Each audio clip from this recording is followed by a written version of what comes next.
Hello. So our project topic focused on mental health in the tech field. So to start off, why does mental health matter? Over the past year and a half, during the COVID-19 pandemic, this forced many aspects of our lives to be reevaluated. And one really important one was mental health and burnout for workers and students. And as students who will be likely to enter the tech workforce post-graduation, it was really important to us to focus on specifically the tech workplace and what attitudes are towards mental health and interacting with people and thinking about that. And generally speaking, mental health is an important element of overall health, and considering its underlying causes will be useful in considering how we might target workplace changes.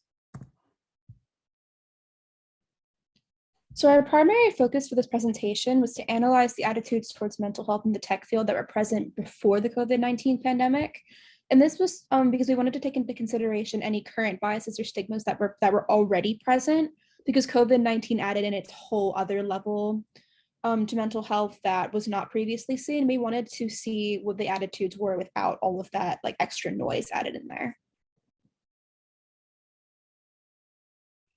All right. And when considering how mental health was in the field, we noticed that there were a lot of variables, a lot of aspects to this. And so we decided to focus on four: impact on productivity, access to mental health resources, benefits, comfort with sharing mental health issues with others, coworkers, supervisors, families, and friends, and then just the overall comfort with just mentioning mental health issues in an interview.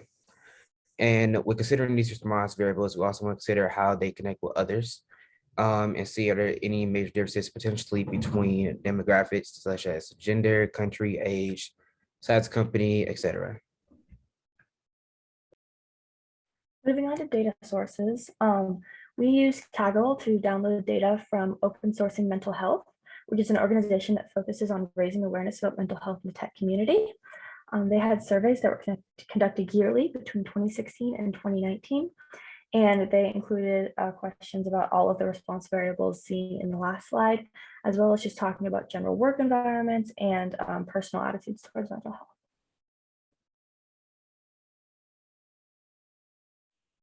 Right, so first we considered mental health's effect on productivity and respondents' own attitudes toward this. So we first visualized whether respondents believed at all whether their mental health affected their productivity. As can be seen in the visualization to the left, the most common response was leaving the question blank across all 4 years. However, upon further investigation, we found that all respondents that left this question blank weren't self-employed. So in considering only self-employed respondents, the most common answer was that yes, they did believe that their mental health affected their productivity. This proportion of responses fluctuated across all 4 years, but upon hypothesis testing, the differences in proportion were not statistically significant. And moving on, next we consider mental health benefits within the field, which is generally if employers offer mental health benefits as part of healthcare coverage. And so focusing on 3 basic demographics at first, we notice that companies' likelihood to offer these benefits increased with their size, as you can see in the first visualization. And then we notice that amongst countries that appear at least 50 times amongst the survey data, that US and Canada were more likely to offer these benefits. And then finally, we noticed that there was a general increase with respondents having these benefits in relation to age, although no major relationships or trends comparing to gender.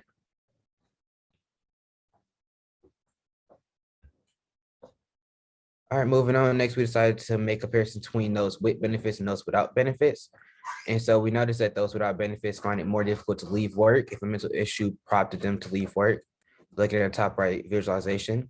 And then we also noticed those same people without benefits are less likely to seek mental health treatment compared to those with mental health benefits.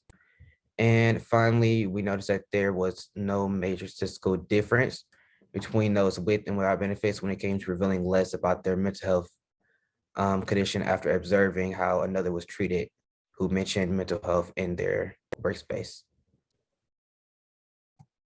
So this response variable focused on how comfortable respondents were with sharing their mental health with friends and family. And so the top graph looks at differences across gender. And those who identified as male and female had no real significant difference between how comfortable they appeared to be.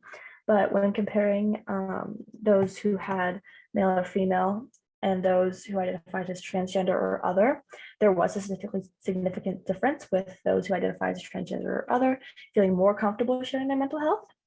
And in the second graph, we looked at how age changes it.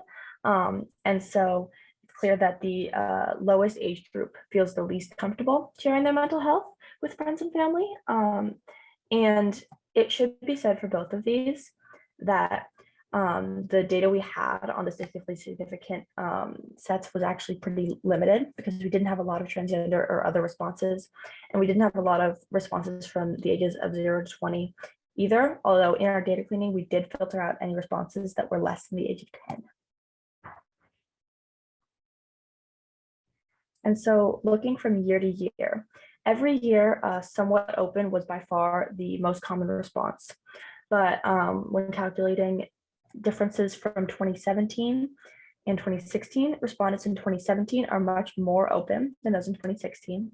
Respondents in 2018, according to the graph, appeared to have somewhat more open answers, but there was no statistically significant difference between 2018 and 2017. And finally, in the difference between 2018 and 2019, respondents in 2019 were significantly less open than those who were in 2018. Finally, respondents who found it very easy to leave their company were also far more likely to say that they felt very comfortable talking about their mental health with their friends and their family.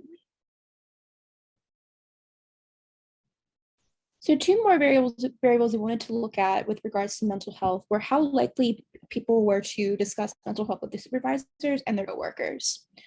So as you can see by the two graphs here, people indicated that they were far more likely to discuss mental health with their supervisors, because there are a lot more people that responded accordingly in the graphs.